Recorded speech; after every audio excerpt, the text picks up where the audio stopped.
All right, guys, working on the 88 Vet. Got the lower intake bolted in. Put the other sensor in. Coolant port. That little guy there. I need to glue that one in. Or excuse me, not glue it in. Put a little Teflon on it because we don't want it leaking. So now I got to clean up all this good stuff. And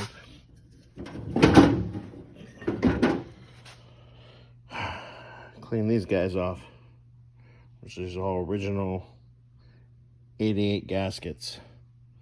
So it's gonna take a little minute, but we'll get it done. Get these guys bolted in, and yeah, just start kind of bolting some stuff back in. All right, guys, we'll get back to you guys in a little bit with the update. All right, guys, back on the 88 Vet. Got the passenger side runner set up. Ooh, it's pretty. It's getting there. Just like Scotty, pretty. No, I don't know if I go that far. Deranged, diluted. All the above, Yeah, otherwise? exactly, pretty much. Okay. Well, got all the things up front, sensors all bolted up, and then start getting ready to set in the fuel rail. But I gotta double check. I believe, or am I missing the EGR gasket? I don't see it in there.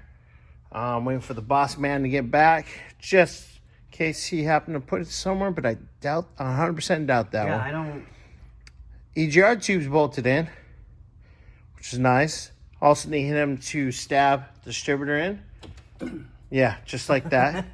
He likes doing that stuff. I mean... What, stabbing or putting things in a hole? I mean, I'm stabbing things. Yeah. God, I'm Tourette's? So, yeah, we're just trucking along on this.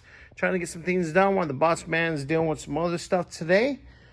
And just trucking along on this bad boy. All right, guys. Well, I'll get back to you when I have an update. Deuces. What do you say, Scotty? Don't give him the bird.